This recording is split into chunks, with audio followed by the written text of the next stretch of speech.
So, welcome ulit. Thank you, thank you. So, magkukwento lang ako. Last, October 5 to 8, pumunta kaming Malaysia. So, kwento lang ha. Kasi from the start, kasi hindi ako sanay magsalita. Kahit nung mga nakarang sisiling, di ba nakakita nyo, medyo kinakabahan ako. Ngayon, medyo iba na. Kung sabi nga ni Nicolas kanina, pag nasa harap siya ng client, si Superman siya. Ako si Iron Man. Pero, yan. So, joke lang. Pero yan, for 3.5 days, meron kaming training sa Malaysia. It's a series of training. Pero, hindi lang sa yung humarap sa tao, kasi very basic yung tinuro doon. But, yung maging ikaw na kakaiba. Ikaw na hindi small Richard, but big Richard yung haharap sa inyo. So, yun, nagpapasalamat ako kay Lord kasi yung provision na binigay sa amin ng asawa ko na makapunta doon and yung talagang matutunan to share with you yung mga natutunan. So, it's 3.5 days pero tanong nyo sobrang yung mga successful na tao pala, sobrang humble nila. Sabihin nga natin humble. Humble and yung energy, katulad kanina, yung energy nandoon. Talagang ang sarap sa pakiramdam na napapalibutan ka ng happy and successful na tao. So, ganun tayo sa Yesland. Tama ba? Yes. Ayan. So, pag nandito tayo, iba yung energy. And gusto natin, habang nandito tayo, paglabas natin, makakahawa tayo ng positive energy. Okay ba yun? Yes. Oo, yan. So, ayan tayo dyan. So, okay. Ayaw? Okay. So ito yung training. It's T. Harv Eker program to Quantum Leap. So before that, nag-attend kami ni broker ng asawa ko, si broker Nikki, ni broker Angela and si broker Joy. Nag-attend kami ng Millionaire Mind Intensive Training yon sa Manila. So, it's 3 days then, trainings, and talagang millionaire mind. Dito pala nagmumula sa isip mo na hindi mo pwedeng sabihin, pinanganak ako mahirap. Ganito, mahirap na lang ako. Pero doon, nasa sa isip mo lang yun. And then, may next level ng training, itong Quantum Leap, OL. So, Quantum Leap, sa Malaysia siya. And 3 days, 3.5 days, napaka-professional. Sabihin nga natin, professional. Napaka-professional na mga successful na tao. When it comes to time, they start ng on time. Sabi natin, on time. Oh. Pag sinabing 9 o'clock mag-start sila. Wala ka man doon or nandun ka, talagang mag-start sila. And when it comes to attendance, talagang 100%. Sabi natin, 100%. Kung sino ma-attend or naglista doon ng pangalan nila, talagang 100% nandun yung pangalan nila. So, yan. Pag pala ganun yung attitude natin, talagang successful na rin tayo. We're professional with the time, attendance. So, I hope, namin yan. So, yan, naka-receive ako ng certificate. Yeah, it's a certificate, pero it doesn't mean na magaling na ako magsalita. Ibig sabihin nun, nag-attend ka ng training, anong kailangan mong gawin? Application. So, ngayon, ni-apply ko ngayon dito. So, maraming salamat sa pagbibigyan ng chance. I want to share ko anong meron na dati, wala ako. Okay? So, yan, Quantum Leap. Yan. So, marami kaming sa 1,300 na nag-attend ng Millionaire's Mind Training, 38 po, sabihin natin 38. 38 yung nag-attend ng next level ng training. Ito po sila. So, ayun, mga bagong friends, bagong network. Ayun. So, yan. Nadagdagan yung Facebook ko ng 30 plus. Okay? Okay, another one. So, syempre, hindi lang puro training. Talagang, yung asawa ko, talaga, kahit yung birthday ko, halos wala akong oras na makakasama siya. Kasi talaga yung training, talaga, on time. Dapat nandun ka. Then, anong oras? 9 a.m. nag-start. Hula nyo, anong oras nag-stop? Natatapos 12 or 1 a.m. Diba? Midnight, AM.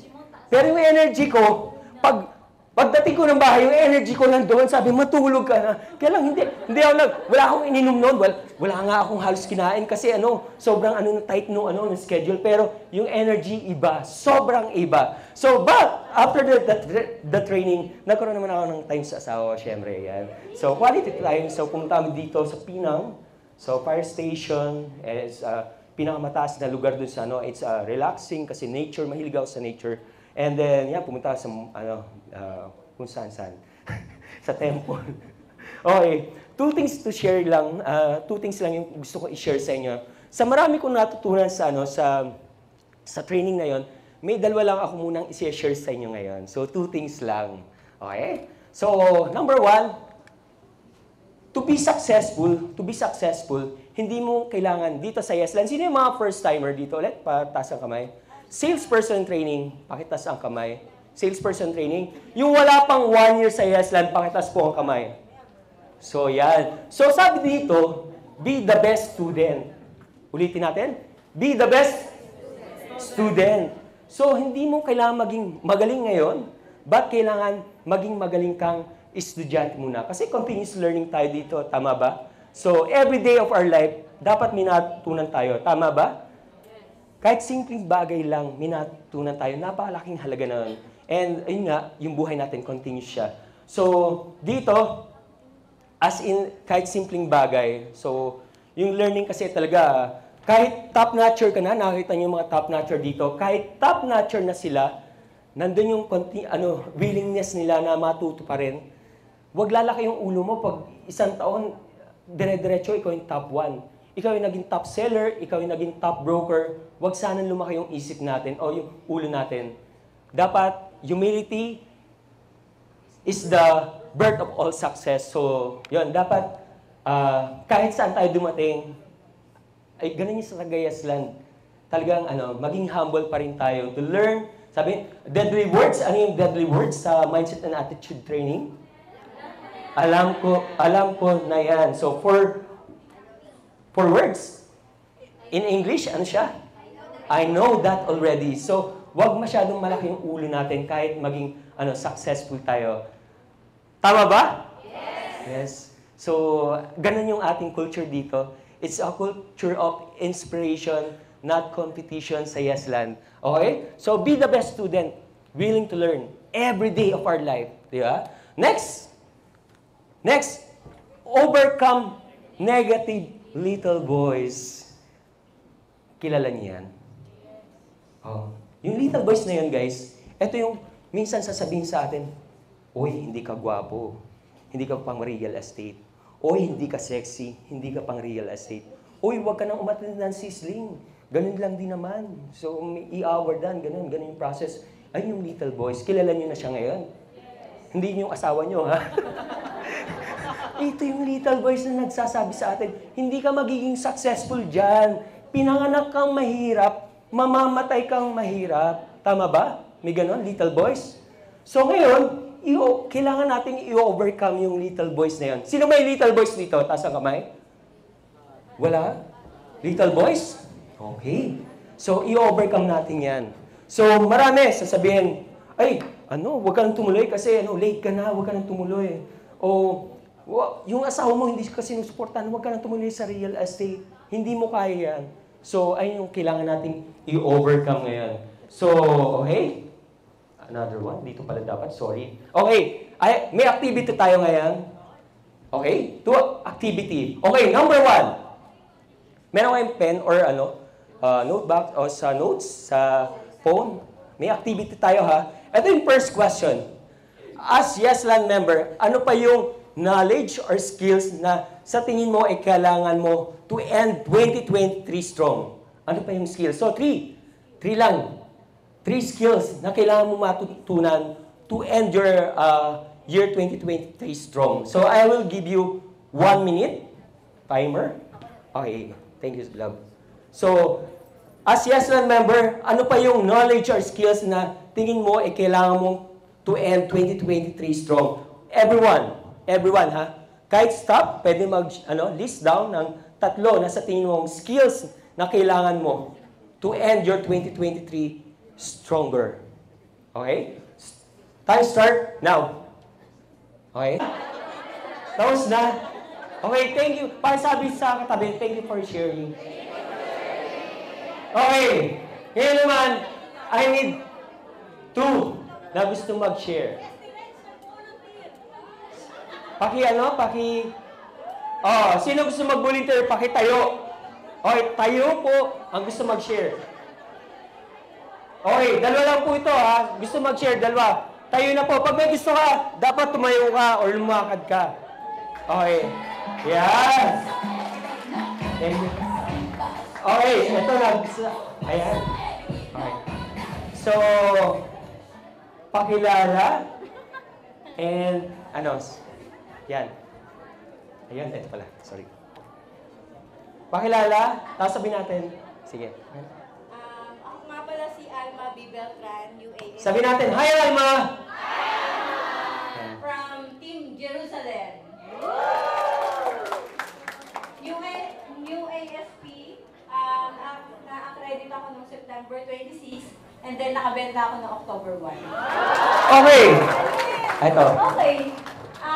Number 1, as YesLand member, ano ba yung knowledge or skills na sa tingin ko ay kailangan ko dito bago mag-end ang 2023 na strong ako. So ang nilagay ko dito, actually marami pa akong lead siguro, pero ito yung top 3 na kailangan ko. Number 1 yung FB ads. So kahit na IT ako, hindi naman lahat kasi ng IT marunong sa social media talaga as in expert. So, kailangan ko rin yung FB ads na skills. And then, more learnings pa. And then, pang number 3 ay video and picture presentation techniques. So, sa Thank you. Number 2 naman, list down 3 negative. Listen, guys. Little voice na kailangan mong i-overcome. Actually, itong negative voice na to, actually, naiinggit nga ako sa inyo kasi yung mga partner nyo nandito. So, number 1 sa akin, no, support from my partner. Kaya yan. Yes! Oh. Relate yung leader mo dyan. Pag tayo mo. Susunod na sila. So, number 2 ko naman is working ako, pero I'm doing my best. Listen, guys. I'm doing my best ko talaga para makabenta ako at more sales pa. And then number 3 is familiarity sa projects and places. Kasi, though bago talaga ako, hindi ko pa talaga familiar lahat ng mga projects natin at saka yung mga places. So, napaka-blessed ko kasi nasa Team Jerusalem ako. Never nila akong pinabayaan. Kaya Papa Jer at Papa Isanod, na never ko talaga akong pinabayaan. Mula, yung first tripping ko talaga is wala pong nakasama sa akin. Mag-isa lang po ako nag-tripping sa Lipa, Batangas. Pero never po akong pinabayaan na sa road kasi from morning up to the end na maggabi na, nandun po siya. Nagko-call po talaga siya sa akin. Yung projects po yun ay sa Lipa, Batangas. Unang-una ay naligaw-ligaw po talaga kami. Pero napakaswerte ko kasi sa team, sa group, sa GC nung YesLand po talaga, kahit sino po nung chinat ko, may nag-reply po agad. Galing. So, palamukan naman natin si Alma. Palamukan natin. Thank you. Thank you. Congrats. Hello po, ako si Janine Mariel Torres. Pero pwede po akong tawag Yeli. Tapos Hi, Yeli! under po ako ni Broker Richard, Team Belfort. Nearly ASP lang din po kasabay pati Ate Alma. Tapos, yung sagot ko po sa number 1 is, yung mga kailangan ko po to end 2023 strong is number 1, confidence. Kasi po, introvert po ako, so sanay po ako na nasa loob lang ng bahay, ng kwarto, kasi freelancer po ako, so more on computer lang po yung kaharap ko araw-araw. So hindi ko po talaga kayang makihalubilo sa tao. Lately na lang po ako nag-open up ng parang bagong mundo. Nung isinali po ako ni Broker Richard sa The Feast, so natuto na po ako mag-open up sa ibang tao. Tapos number 2 po is overcome my fear. Yun nga po, dahil sa loner ako, marami pong parang mga negative na pumapasok sa isipan ko. Tapos parang may mga doubts din ako sa sarili ko, especially kung may edad ako, wala pa rin akong, parang lahat ng mga nakamit ko dati, parang nawala, ganyan. And then, number 3 is more wisdom, faith, and new learnings. Ayan. At may age, marami pa akong hindi natututunan. Lalo, nasa sariling space ko lang ako dati. So, ngayon lang ako natututo ng mga new learnings. Ngayon lang ako nakakilala ng mga tao. Tapos, dito sa Yesland, tama yung sinabi ni Ate Alma na lahat napaka-reachable. Ako, under kay Broker Richard. Tapos, syempre, minsan, parang feeling ko, nakukulitan ba kami? Nakukulitan na siya, lalo sobrang busy ni Broker. So, lahat halos ng mga nasa team ng Yesland, mini-message ko. Sila, Ate Janine, sila Nicolas, Broker Anjo, Mama Beth, halos lahat talaga ni-reach out ko. Tapos tinitignan ko kung sino yung mga nakakabenta sa ganong project. Talagang nagre-reach out ako, tinatanggal ko yung hiya ko kasi gusto kong matuto mula sa kanila. Tapos, dun sa list down 3 negative little voice na kailangan mong i-overcome. Number 1 is, you can't make it. Parang sa pagising sa umaga, parang may mga nagsasabing voices na parang hindi mo yan kaya kasi hindi ka naman linya dyan. Tapos, ano bang alam mo dyan sa mga benta-benta? Wala ka namang alam dyan. And then, number 2, you're not that good enough or no one will support and believe in you. Especially kapag may mga pinapasok akong new ventures. Yung support from family and friends, wala talaga. Nung nag-start ako mag-business, magpa-like ng pages, wala talaga ni isang friend or family na nagsusupport. Kadalasan sila pa yung nagda-down sa akin na, ano na naman yung pinasok mo, or ano na naman yung binabalak mo, or gastos lang yan, nag-aaksaya ka lang ng oras.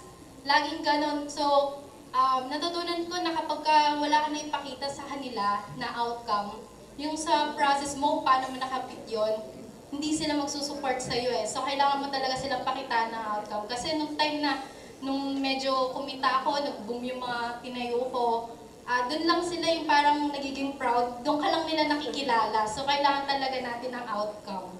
And then, number 3, you're not meant for this. Yun nga, parang wala naman akong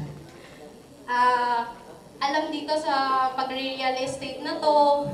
Parang, hindi naman ako fit para dito. So, ayun po yung mga 3 next. Palapakan mo natin si Janine. Thank you, Alma. Dahil dyan, dahil matapang sila, meron sila nito. Think rich to get rich. Secret of the millionaire mind. Thank you. Signature. Naku, lalo na mawawala yung negative or negative little voice after this. Thank you guys. Palapakan ulit natin sila. Thank you. So, ngayon meron tayong gustong malaman, matutunan. Then gusto natin mawala yung negative little voice. Ngayon may declaration tayong gagawin. Ito pala, nasa akin pala yung key. Okay? Okay, champions mindset. Pwede pong tumayo lahat. Namnamin po natin ang bawat sasabihin natin dito. Okay? With conviction. Okay? 1, 2, 3. My past does not equal to the future. I create my life and I have full control over my future. One more time. My past does not equal the future. I create my life and I have full control over my future.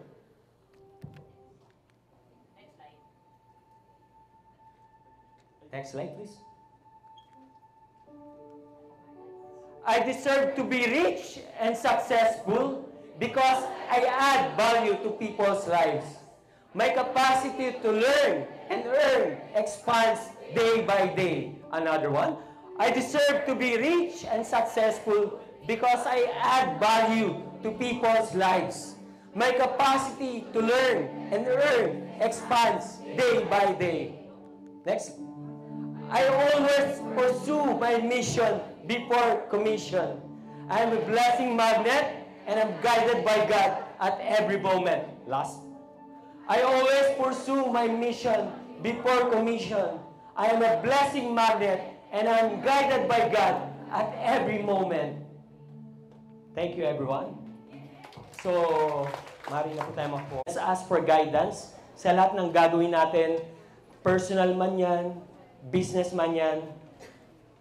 Hindi ako ganun ka-religyoso, pero I make sure na lahat ng decision ko, lahat ng ginagawa ko, pinagpe-pray ko. So, let's ask lagi yung guidance ni Lord sa atin.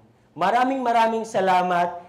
And eto, next speaker natin is our top seller for how many years? 3 years. And eto na po siya. Broker Arman Rus. Thank you. Okay. So let me begin. So if you have been following me on social media, sino friends ko sa social media yan? Yung mga hindi ko friends, hindi yayaman. Kaya mamaya, kung labas niyo yung cellphone nyo, i-add nyo na ako sa Facebook kasi yayaman kayo. Ayan. Mamaya, may mabubudol dyan mamaya. Well, when I posted a few weeks ago... Sorry, papalit. May technical difficulty. Iba talaga pag high-tech na tayo. Pwede bang magkaroon ako ng reels nito? Hindi joke. So, I posted in social media, this was way back in September. I thanked Yesland for bringing me and my family to Singapore. So, I was actually, para po sa mga hindi nakakaalam, I've been in Yesland for 5 years. And this is the first time that Yesland gave an international incentive trip. Diba? Grabe. All expense paid. Nakakatuwa. Paano naman natin serious lang? And you know what? I felt proud. You ask me why? Why? It's because, hindi dahil ako yung nakaabot ng incentive trip. Because gusto kong pakita sa inyo na it's possible. You know what? I was just a regular person and now, some people think, santo ako. Minsan maglalakad ako dyan sa hallway, tapos may lalapit, sasabihin niya, SD, pahawak naman! Para mahawaan kami ng benta mo. Akala ko santo niya ako, pero hindi maganda yun, guys. Katoliko tayo, religious tayo, ha? Okay, so, if you have been following me, I posted this, and if you know me very well, I don't post regularly. So that's how much I feel grateful kay Broker Nikki, kay Broker Richard, sa buong Yesland staff, sa lahat ng leaders for giving me this incentive. And lalong-lalong na yan, if you were able to read this post, this actually is a trip of many firsts. Sabihin niyo first. So this is actually my first ever out of the country experience. Sino dito hindi ba nakakaalis ng bansa? Huwag mahiya! Taas ang kamay! Darating din yung panahon niyo. And hindi lang po yun. This was also my first family out of the country trip. Sino dito gusto, first out of the country mo, first family out of the country niyo? Di ba masarap? Libre pa. And then you can pay for it. Talagang hindi kami nagtipid. Di ba? Kasi we had that extra. Isipin nyo, may benta ka na, meron ka pang incentive. Libre pa. Di ba? So I was really excited. These are actually some photos from our trip. Ayan. So, and then, alam nyo, first time din ako maka-experience sa Singapore kasi, sabi nila, hindi ako maniwala eh. Sobrang efficient daw ng transport system. So, sobrang efficient niya, mas okay pang mag-bus at mag-train kaysa mag-taxi. As in, okay na okay. Sobrang ganda niya. Pero you know what? Meron nangyari. Tanongin niyo ako ano? First time ko din ma-experience sa Singapore na nagkaroon ng mitsa ang aming relationship ng misis ko. Tanongin niyo ako bakit? Kasi nag-away kami, naliligaw na pala kami sa pupuntahan na. You know what? Bakit? Oh, nag-commute kayo SD. Bakit? Kasi, Yesland gave us a choice. Because I was the only one, yabang, no? I was the only one who was able to reach the incentive. Binigyan po kami ng choice nila Broker Nikki. Supposedly, kasama po sila. However, for some personal reasons, hindi po sila nakasama. And sayang, hindi namin kayo nakasama. Pero they gave us a choice whether to take a travel and tours or do it ourselves. And ako, ang pag-uugali ko po kasi is, I'm the type of person who would like to be immersed in the culture. Sabi niyo immersed? Bakit? Gusto ko kasi ma-meet yung mga Sri Lanka, yung mga Bombay. So, di ba kasi sa tours, makikita mo lang lahat ng magaganda. Tama? Di ba? Eto, naamoy ko talaga.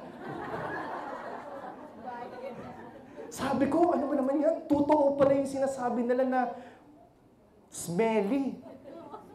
ang pagkain sa Singapore. Grabe naman kayo, hindi naman ako ganun kaano.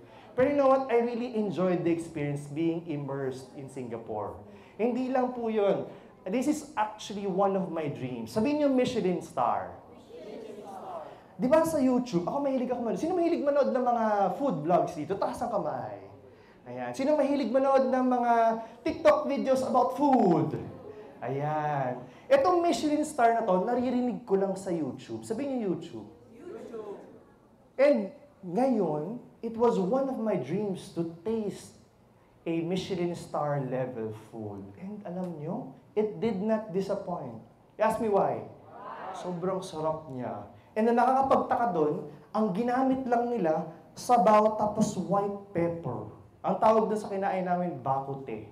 Pero isipin nyo, ano lang siya, white pepper lang. Grabe, di ba si bulalo, ang daming ilalagay sa bulalo. Merong ano ba nilalagay nyo? Repolyo, patis, kung ano man nilalagay nyo. Yung beef, tapos yung kung ano na pa, ang daming nilalagay. Ito, ang nilagay lang niya, tubig, white pepper, and then yung karne. Ang sarap. Grabe no, Michelin star. Totoo pala yun. And then lastly, isang nakakatawang nangyari sa amin was dito ko rin na-experience sa Singapore at napatunayan na merong discrimination ang mga mahihirap at mayayaman. Hoy, natanong kayo. Hindi ko pa tinatanong. Teka lang. Kita niyo ako. Teka lang. Tanongin niyo ako bakit? Dito kasi sa Singapore, meron tayong tinatawag. Alam niyo yung Grab app? Alam niyo yung Grab, di ba? Yes. Lahat taas ng kamay ang hindi alam ang Grab. Ay. So, di ba sa Grab, meron tayong tatlong klase na rides. Meron tayong Grab Share. Di ba itong Grab Share? Ito yung multiple kayong sasakay, tapos hindi kayo magkakakilala. Tapos, minsan, pag minalas-malas, siksikan pa kayo. At lalo na, minsan, mas mamalasin ka pa kapag yung katabi mo, may amoy. And then, meron pa tayong pangalawang klase ng Grab ride. Ito naman yung Grab ride. Mas maganda naman to. Medyo mas social ng konti kasi solo mo yung sasakyan. Hindi ka makikishare. Kung sino lang yung kasama mo, kaya kapamilya mo. Siyempre, yung amoy nito, siyempre level up na. Kasi kapamilya mo yan, sanay ka na sa amoy niyan, mabaho man yan, mabango, alam mo na yung amoy niyan, okay ka lang. At hindi kayo siksikan, minsan ikaw lang, solo. And then lastly, meron tayong tinatawag na Grab Premium. And you know what? Ang galing ng Grab Premium na to. Meron ito sa Singapore, pero hindi ito yung dahilan kung bakit ko nasabi na may discrimination ng mahirap at mayaman. Ang Grab Premium, para lang sa kalaman ng lahat, yung mga sasakyan nito, ito yung mga SUV, mga sports car, yung mga high-end vehicles, mga top-of-the-line vehicles.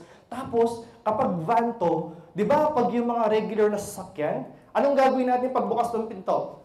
Hahatakin natin, di ba? Hahatakin natin. Ito, hindi nyo kailangan hatakin. Tatayo ka lang, pipindot yung driver, gagalaw na yung pinto. Grabe, ganun kasosyal. Tapos, hindi lang yun. Yung na-experience namin sa sasakyan, pagsakay namin, 3 lang kami, pwede kaming tumayo sa loob ng sasakyan. Pwede rin kaming mag-tumbling sa sobrang luwag. And at the same time, meron ding sandalan. Alam niyo po, pag alam mong mayaman, maganda yung sasakyan na sinasakyan mo pag may sandalan na yung armrest mo, di ba? Kasi yung sasakyan ko, walang armrest eh. Di ba? So pag medyo mas mura, wala rin yung armrest yung sasakyan, pero ito talaga sobrang yaman. Pero hindi yun yung dahilan kung bakit ko nasabi na may discrimination o may hirap at mayayaman sa Singapore. Gusto niyo talagang malaman kung bakit? So nung third day namin sa Singapore, we went to the Singapore Zoo. So, ang Singapore Zoo is a very big zoo. Around 3 hectares lang naman. And then, walk yan. Ang laki, ang lawak, tapos sobrang open. And then, minalas-malas kami, umuulan. Umuulan siya, umuulan. So, nung umuulan siya, sobrang napagod kami kasi naglalakad kami. And ang concern ko pa nung nasa Singapore ko, ang kasama ko na bata, 4 years old, now he's 5 years old. Di ba? Ang hirap nun. And then, hindi lang po yun. May kasama ko po akong buntis. Oh, yeah. Okay, so alam niyo na. So, all the time na nasa Singapore, may buntis yung kasama ko. Oy, chismis yun. Kaya talaga pag chismis, ang lakas ng tenga yun.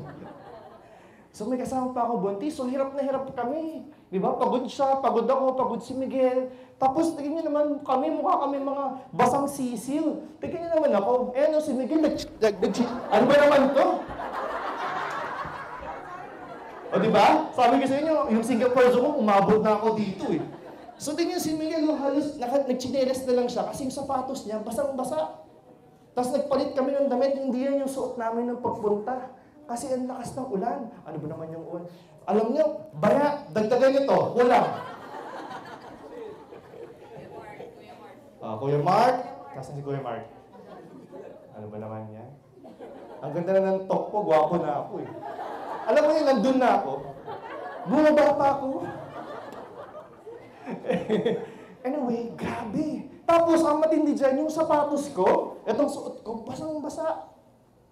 Grabe, alam mo yung feeling na yun, yung naglalakad ka, basa yung sapatos mo, basa yung medyas mo, basa yung damit mo, tapos bit-bit mo yung 5 years old na anak mo, tapos yung buntis. Grabe, no? Sobrang frustrating, sobrang hassle. So, ginawa namin, di ba, ang ganda ng transport system sa Singapore.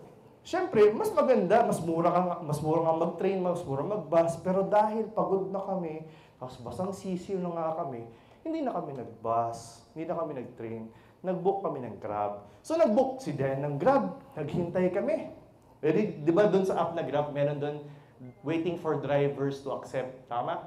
Yeah. So, waiting for drivers to accept, walang tumatanggap. Kinancel niya uli. Subok siya uli, walang tumatanggap. Cancel uli. Subok siya uli, walang tumatanggap, cancel siya uli. Sabi ko, Mami, pagod na ako, gusto ko na talaga umuwi. Naku, may umukontra. Gusto ko na umuwi. Sabi ko, mag-book ka ng Grab Premium, mayaman tayo. Yabang eh, no? Dinagdag ko lang yung para joke. Hindi ako ganun kaya, hindi, humble po ako, sorry. Ginagamit ko lang ng joke, kaya maniwala sa mga pinagsasabi ko ngayon. Mag-book ka ng Grab Premium, mayaman kami. So sabi ko, bro, book siya. Eh, paano yung daddy ang mahal? From $20, magiging $32 or $33. Kayo nang bahala mag-compute kasi mahina ako sa math. So, from 20 na naging $32. Sabi ko, hindi. I-book mo na yan. Pagod na tayo. Umuwi na tayo sa hotel. So, nag-book si Dayan. Nag-click siya. Eh, akalain mo, nung naghihintay ka man kanina ng Grab share, ng Grab ride, 30 minutes or more than 30 minutes ka naghihintay, hulaan nyo ilang minuto nung binook namin yung Grab Premium. Wala pang 1 minuto, nandyan na. And that, folks, taught me a lesson na may discrimination ang mahihirap at mayayaman.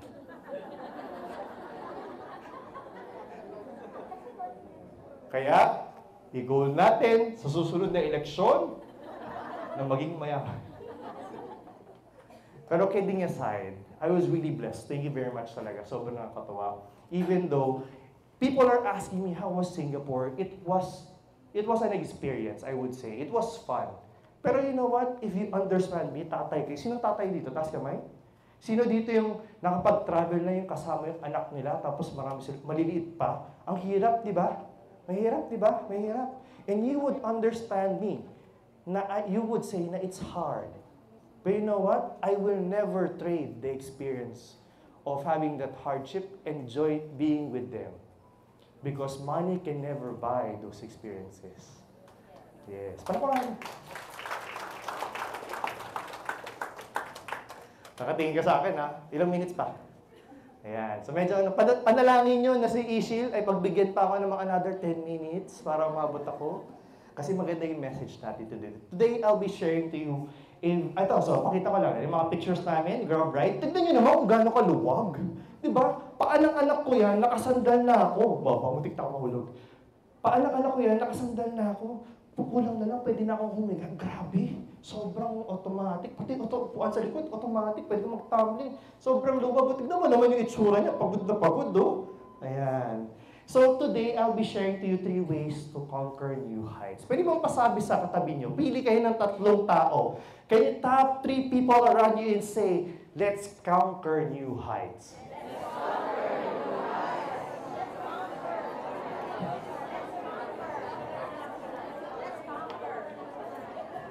You know what? I'm really looking forward to sharing this talk to you or sharing. Hindi ko naman talaga maintindihan. Talk na lang. I'm looking forward to sharing this talk to you because this is close to my heart. I gave some parts of me, some personal parts of me here. And I want to ask you to be ready. Can you say I'm ready? I'm ready. So for the first, ito yung una. Hindi gumagana. Ay, iba yung napindot ko. Sorry. Number one, the first way that you can reach new heights this 2023 is you have to step into your courage zone. Sabihin niyo, courage zone. Meron akong favorite na kwento. This is called The King and the Falcon. May nakarinig na nito? Yes, meron na. Malamang meron. Pero huwag kayong madaldal. Patay kayo sa akin. Ang magdaldal, hindi makakabenta ng isang taon. Biyaan niyo ako magkwento dito. Huwag niyo basta ako yung may hawak ng mic. Diyan ka lang. So, the king was very fascinated with birds. And he was gifted with 2 beautiful falcons. With it, actually one of a kind. Sobrang ganda. Sobrang tuwa niya and he was really looking forward. Kasi baby pa lang yung falcons. He was looking forward for the falcons to fly high in the sky. So, ang ginawa niya, tinawag niya ang head falconer na, trainer ng mga falcons, para turuan yung mga baby falcons kung paano lumipad ng mataas sa himpapawid. And after a few months of doing training and continually training the falcons to fly, one day the head falconer approached the king and told him, Hari, mahal na, tatagalugin ko, mahal na hari, yung isa pong falcon lumilipad na ng napakataas sa ulap, lagpas ulap na po siya. Pero nakakalungkot po, meron pa akong isang balita. Yung isa pong falcon, nung pagdating dito, nandun sa branch na kakapit, hanggang ngayon, ilang buwan na. Kahit ilang beses ko siyang turuan ng kung ano-anong training para lumipad siya, ay niyang umalis dun sa branch. So the king was getting worried because sobrang ganda talaga ng falcon. As in, talaga siguro kung pipresyohin mo siya, 100,000 worth or millions worth ng yung falcon na to. Pero hindi siya makalipad. So what did the king do? The king called all the best falconers in the country. Lahat po yan, pinapunta niya sa kaharian niya. Tinawag niya lahat ng mga manggagamot albularyo. Akala niya nga, sinasapian ni. So, tinawag niya yun. Sabi niya, paliparin niyo itong ibon na to. Pag napalipad niyo to, bibigyan ko kayo ng reward. Pero alam nyo, hindi pa rin nila nagawang paliparin.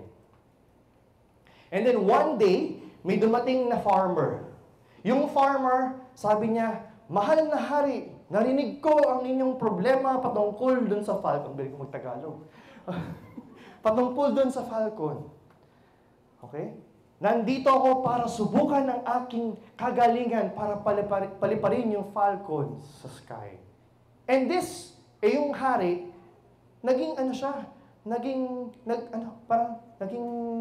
nagdalawang isip siya. Bakit? Kasi syempre, tinawag niya lahat ng magagaling na trainers. Lahat ng magaling na magagamot at albularyo. And you know what happened? And sabi niya, kung hindi mo nga sila napalipad, paano mo papaliparin to? Pero hindi niya sinabi yun. Nasa isip lang niya. So dahil desperado na po yung hari, sabi niya, sige, pagbibigyan kita. Pag napalipad mo, bibigyan kita ng reward. And then you know what? After a few hours na pinagbigyan ng hari ang farmer, pumunta yung isa niyang slave. Sabi niya, mahal na hari!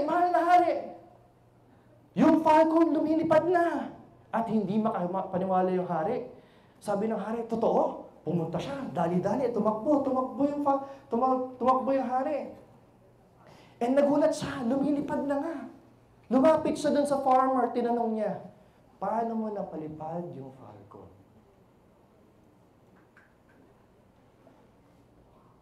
You know what? Sabi ni Neil Donald Walsh, sabi niya, life begins at the end of a comfort zone. The falcon flew, and you know what? Magugulat kayo sa answer ng farmer. What the farmer did was, pinutol niya yung branch kung nasaan yung falcon.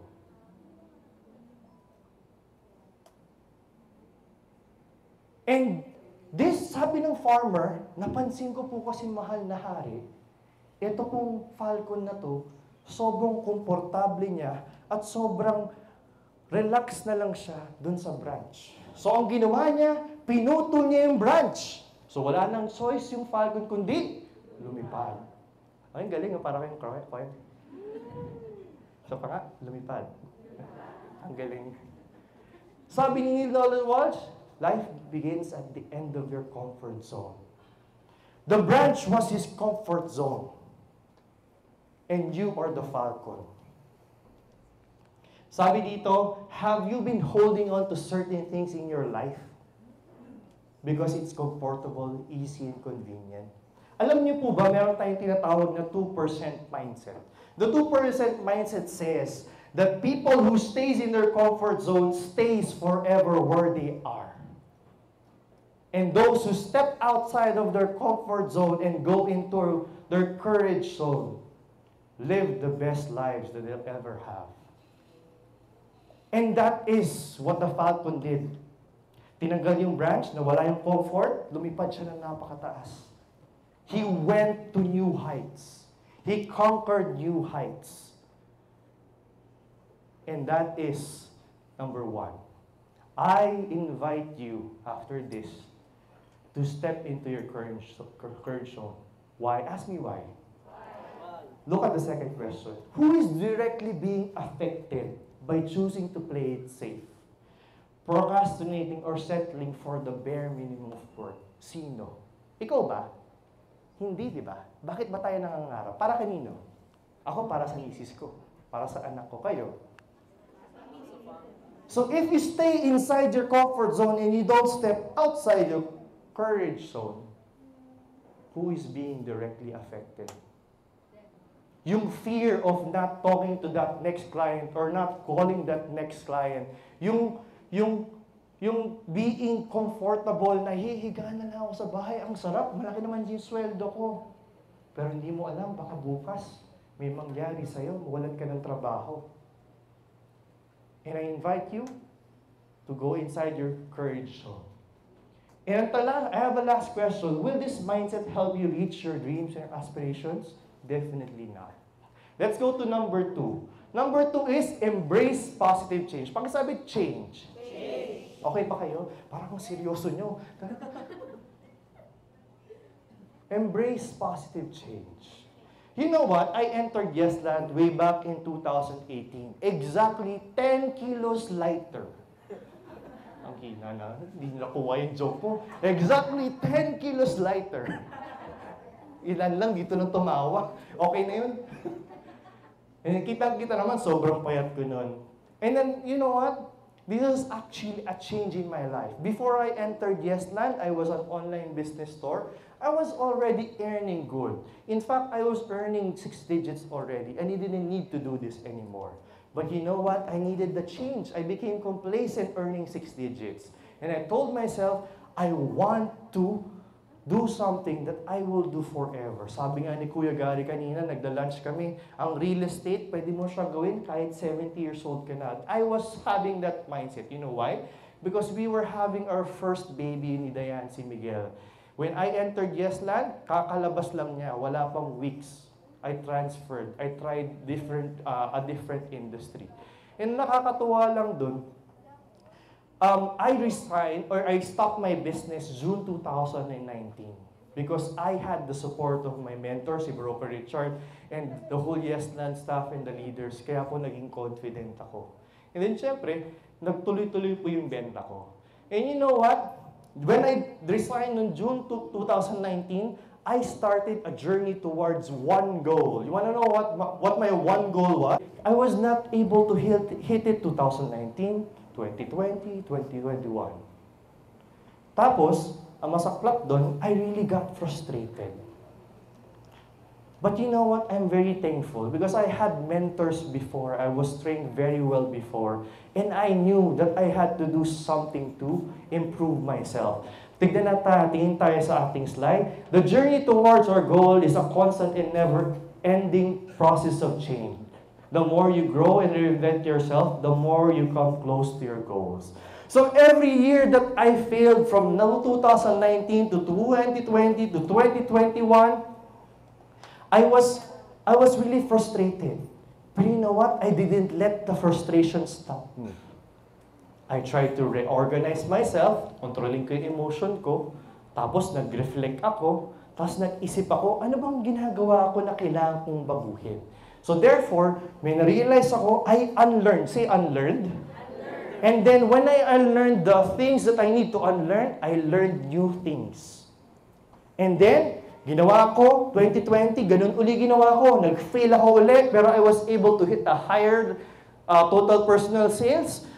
Nag-reflect ako, inorganize ko yung sarili ko, kahit malungkot ako. Tapos, nag-strategize ako ulit. And then, I did it again.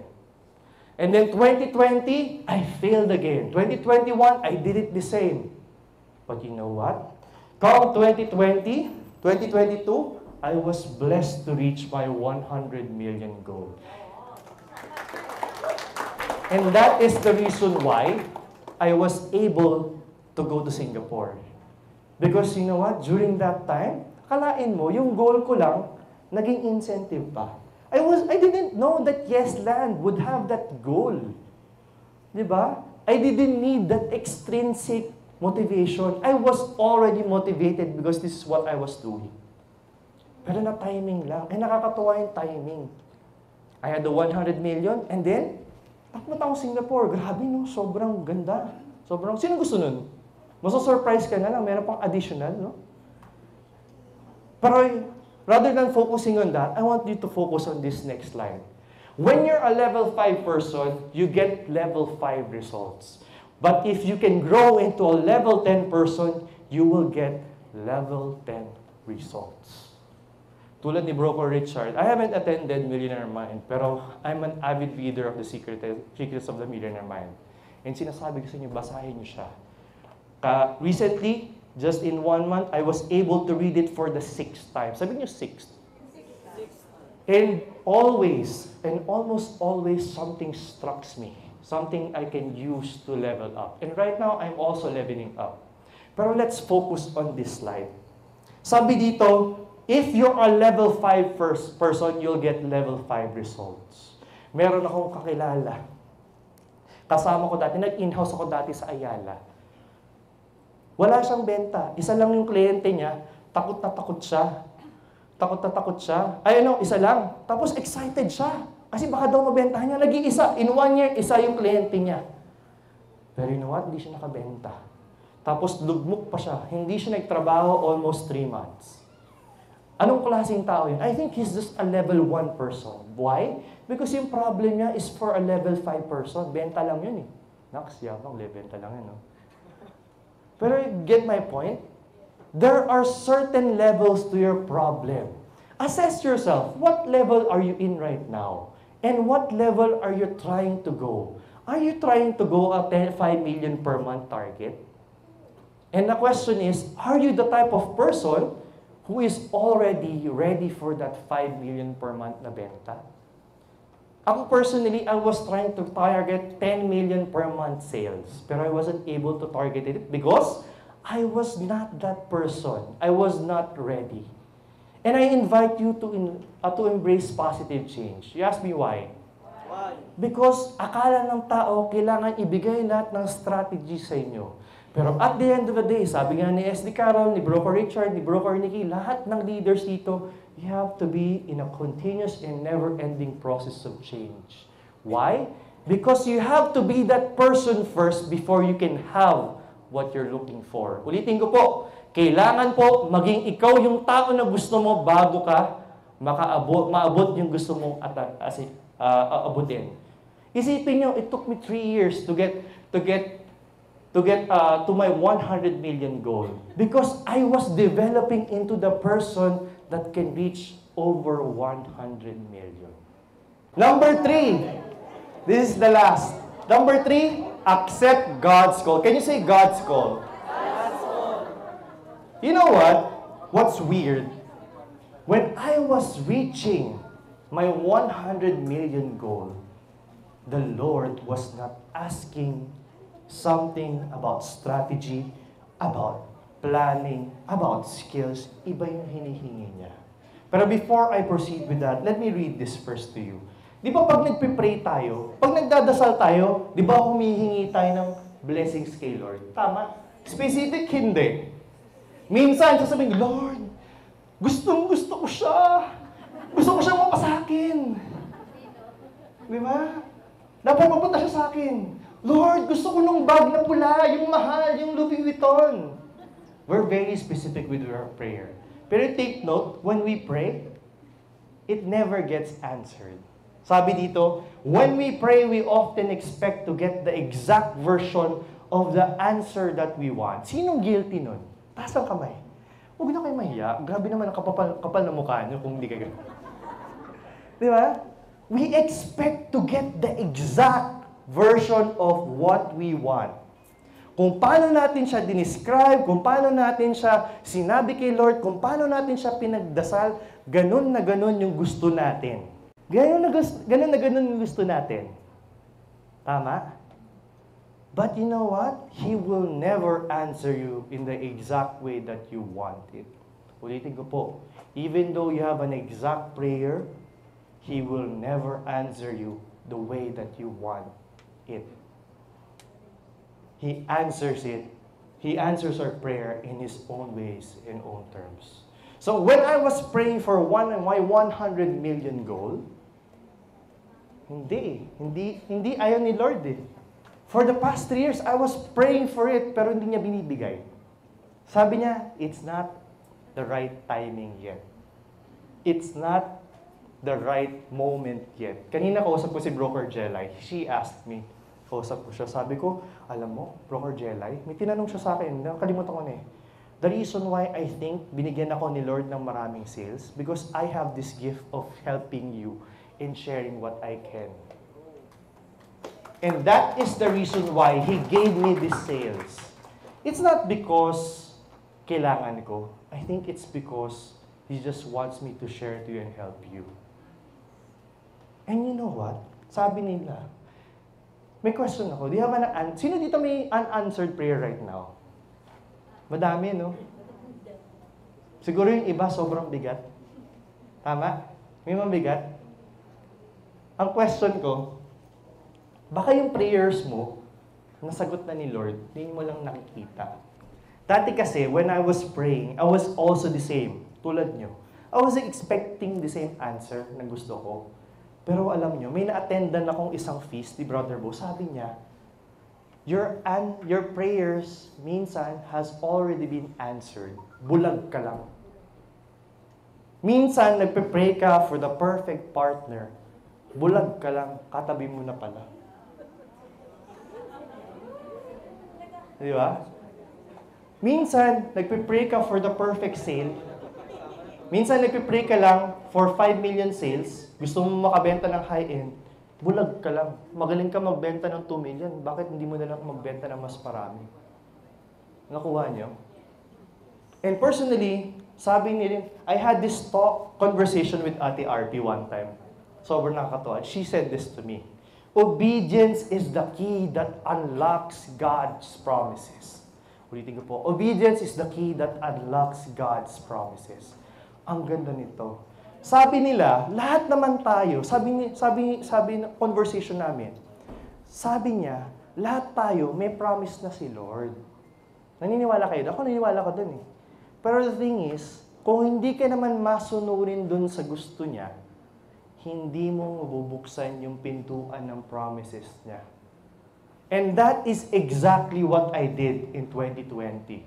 Weird or not, I was not able to hit just 100 million. I was able to hit 170 million for 2020. Over my goals. And you know what He was asking from me? Ask me what? He asked me to serve without asking in return. Oh, okay. Thank you. Ang ganda nun. He asked me to serve without anything in return. You know what's weird? When I was serving, mas marami pa akong benta. I didn't have time during the weekends. Di ba weekends lang tayo nagbebenta? I only have one Saturday to do things, or half of my Saturday to do things. but He asked me to serve. And when I said yes, and I'm not saying I'm the perfect servant, but I just said yes, even though I was not perfect. Hirap naman. Ang hirap naman ng message na to. Kakainis ka. Di, tuloy mo lang. Bakit hindi ako perfect? Kasi may mga oras na hindi ko kaya mag-serve, napapagod ako. Pinagpipilian ko yung kliyente o si Lord. Pero lagi niyang sinasabi sa prayer ko, piliin mo lang ako, bahala sa iyo. Magugulat na lang ako after ko mag-serve, may benta ako. May benta ako, tatawag na lang yung kliyente. There was one time I attended that retreat. After that day, or during the day na natapos yun, in the afternoon, nag-reserve kami. That's how powerful being obedient to the Lord. Maybe, merong mga prayers kayong gusto, pero hindi natutupad. Kasi meron siyang hiningi sa inyo in return. Baka meron siyang hinihingi muna sa'yo. Pansinin mo naman ako. Bigyan mo akong oras. Because sometimes we are drawn out or we are drowned in this materialistic world that we forget that our human limitations can always be beaten, but that by the infinity of by the infinite blessings that God can give. Limited na tayo bilang tao eh. Pero kay Lord, it's unlimited. Tsaka gumawa ng universe eh. And before I end this talk, I'd like to share you one last story. Bigat? Siniko talaga mo yung Joke lang. This was 2014. 1 year na kami ni Dayan. Tapos, I attended the first feast of 2014 at MOA. Kung hindi nyo alam po yung feast, it's a Catholic community that I attend and we attend nila Broker Richard, Broker Nikki. And you know what, during that time, wala akong ganang umattend. Ilag ako kay Lord during that time. Gusto nyo malaman kung bakit? Kasi during that time, I didn't have a good career like this. I didn't have a good family. I was struggling. Nasa real estate na ako nung dati. 2013, 14. Wala akong benta. 2 years, dalawa lang benta ko in 1 year. Tapos, 2013 was the hardest life I've ever had. Nagkaanak ako unexpectedly. Sa pagkabinata, wala akong kinikita. Nangutang ako. Yung anak ko, na hospital. By the way, meron po akong anak na isa pa. Before we got married. Nagkakasakit siya every quarter. Sinangla ng nanay ko yung mga jewelries niya. Wala kami pong bayad. Dapat kayong iiyak niya ko eh. Hindi, okay lang ako. Pero you know what? I was happy that even though I was struggling, I attended. Wala pa punchline. Teka lang, kailangan tissue. Hindi ko alam kung paano nagagawa ng builder to. I was happy that I attended. I was attending a talk of Brother Bo. And alam nyo, yung sinabi kong tatlo, 2013, 2012, meron na ako nun eh. I had the courage. I change every time I need to. Thank you. Ang galing ko na to. Okay lang. I change every time I need to, and I listen to the Lord. But you know what's frustrating? I'm a failure. I was a failure still.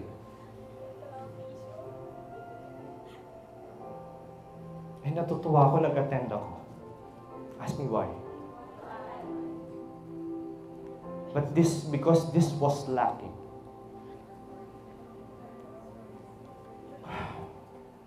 Look at your nameplates. What's written there? It's your name, di ba? Can you say your name out loud?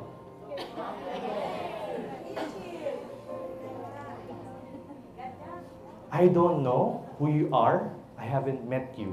I cannot talk to every one of you here. You're 160 plus. Pero alam nyo, maybe in your life, you feel unworthy of receiving God's blessing. Maybe in your life, you feel you're average. Hindi ka honor student. Bumabagsak ka sa klase. Nagiinom ka, nagbubulakbul ka. Marami kang ginawang masamang bagay. And dahil doon, you feel unworthy of receiving anything in your life. And nakakatuwa lang. When I heard this, everything changed. Everything changed. Because you know why? Look at your names again. Those names, hindi connected yung mga past na nangyari sa inyo. It shouldn't be part of you. You know why? Because to Him, you are His son or daughter. You are worthy even though you're imperfect. And He believes in you. And He sees your pain every day. Pero He knows you can be perfect. Because you know what? Tulad ng sinabi ko, God's promises are just waiting to be opened. And it's just for you to believe that you're worthy to receive all His blessings. Wala tayong pakialam kung saan ka nanggaling. Wala siyang pakialam kung sino ka man. Kung hindi ka nakapag-aral, hindi ka nakatapos ng college, naghihirap ka ngayon, mahirap yung pamilya mo ever since, hindi. Because that name in your nameplates, that's enough. Wala siyang, ang alam niya lang, you are my daughter and you are my son. You are worthy of my blessings. Thank you.